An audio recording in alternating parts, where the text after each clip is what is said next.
कुठे होतीस तू? शुभ्रा तुला कॉल करते, कॉल उचलता येत नाही. वेळेचं भान नाही.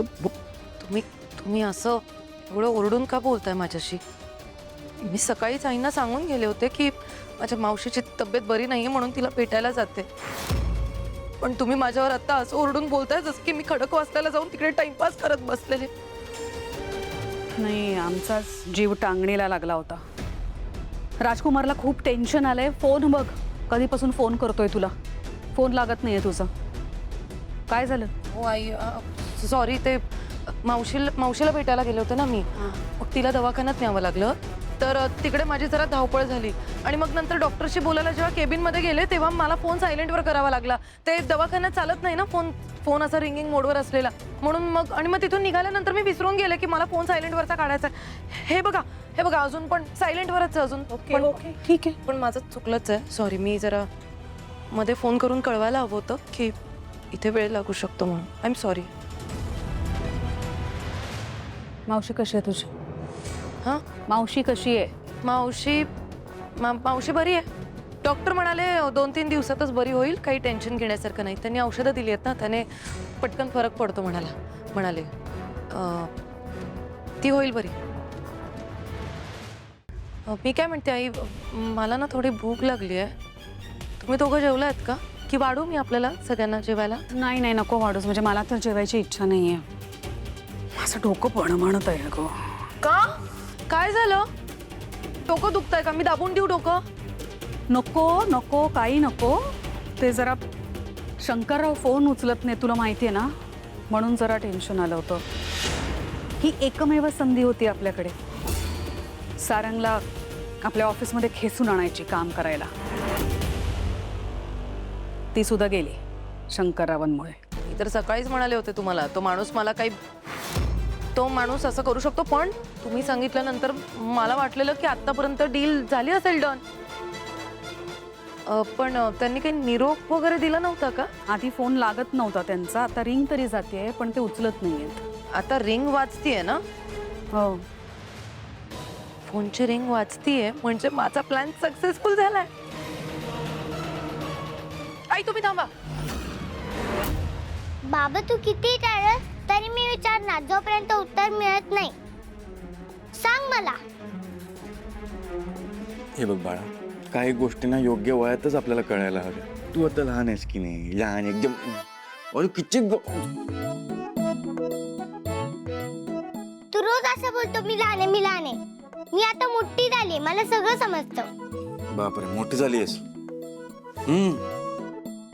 ठीक आहे, मग मला ना माझ्या एका प्रश्नाचं उत्तर दे. तू माझ्या प्रश्नाचं उत्तर दिलंस की मग मी तुझ्या प्रश्नाचं उत्तर दे. मला सांग, एखादी वस्तू आपण अशी हवेत फेकली की ती खालीच का येते, वर का नाही जात? सांग बरं, सांग. वस्तू खाली पडते ग्रॅव्हिटीमुळे. आणि ग्रॅव्हिटीला मराठीमध्ये काय म्हणतात? गुरुत्वाकर्षण. बापरे. बरं ठीक आहे, चल अजून एका प्रश्नाचं उत्तर दे मला. जर वस्तू ग्रॅव्हिटीमुळे खाली पडतात तर विमान कसं काय उडतं? ते मला माहित नाही. हा, का माहिती नाही? तुला तर सगळ्या गोष्टी माहिती असतात ना. ते मला अजून शाळेत शिकवलं नाही, मी लहान आहे अजून. हेच सांगत होतो मी आधीपासून की तू लहान आहेस. तू लहान असल्यामुळे मी तुला याचं उत्तर देणार नाही. बाबा तू हे सगळं मुद्दामून करतोय. आपल्या घरात गाणार कोण होतं सांग मला. ओवी. बाबा. ओवी. बाबा आपल्या घरात गाणार कोण होतं मला कळायलाच हवं. ते काकू असं का म्हणालात तुमच्या घरात गाण्याच्या गुरु आहेत म्हणून? हे बघ, आता आपण बोललो ना, तू लहान आहेस. तू जरा मोठी झालीस ना की सगळ्या प्रश्नांची उत्तरं मी देईन. आता नाही. म्हणजे तुम्हाला काही सांगणार नाही? नाही सांगणार. बाबा कट्टी. तू कट्टी करशील, मी कट्टी घेतलीच नाही. तू तर माझ्यापेक्षा लहान वागतोयस.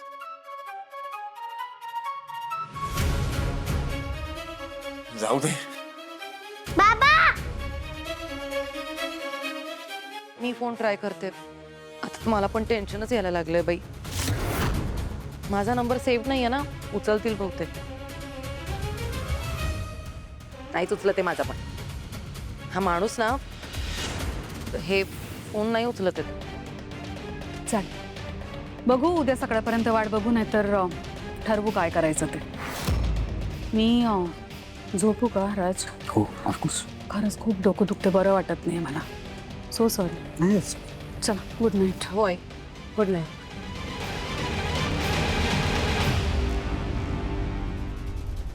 मला ना भूक लागली आहे, पटकन चल ना जेवायला बसूया. चल वाढते मी. अमृता ताई, अमृता ताई. मोनिका हा.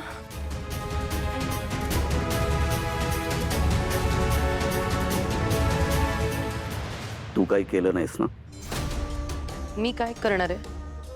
मी सांगते तुला, मला भूक लागली आहे. तुला जे काही बोलायचं असेल ते प्लीज स्पष्ट बोल आणि पटपट बोल. मला नाही कळते कशाबद्दल बोलतोयस ते. खडक वाचला, मावशीला बरं नाही आहे. ओव्हर ॲक्टिंग की दुकान. ही ॲक्टिंग आहे ना आई समोर करायची. शंकरराव गायब झाले, त्याच्यामागे तुझा हात नाही आहे ना? कारण हा योगायोग मला पटत नाही आहे म्हणून म्हटलं. हे बघ राज, मला असले जाब नाही विचारायचे. तुला ना सवय लागली आहे माझ्यावर सतत डाऊट्स घेण्याची, म्हणून असे प्रश्न पडले असतील. आणि मी जरी काही केलं तरी मला माहिती आहे मी काय करते ते. आणि मी हातात घेतलेलं काम एकदम चोख पार पाडते. मी जाते, घेते माझं जेवायला.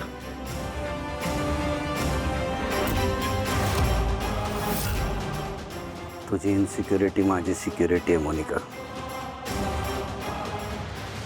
ढॅन टॅडॅन. बाबा तुम्हाला माहितीये का, काय ग? तुला हापूस आंबा खूप आवडतो. हो का?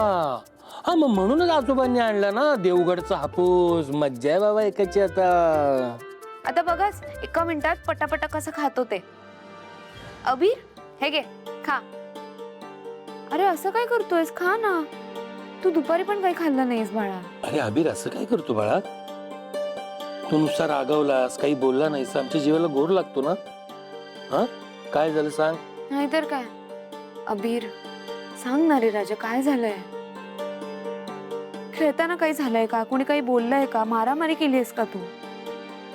हे बघ तू आईशी सगळं शेअर करतोस ना, मग आता का सांगत नाहीयेस? काय होणार आहे असतं सांगू ना? अरे तू सांगून तरी बघ, आम्हाला काळजी वाटते राजा. मी नाही सांगणार हो.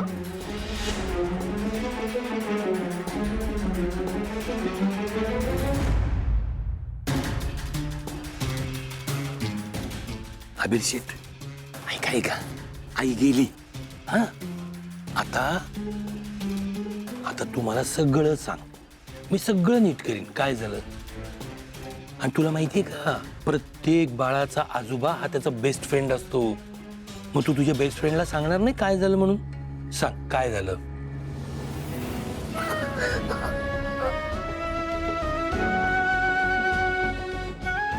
अरे रडू नको ना अबीर.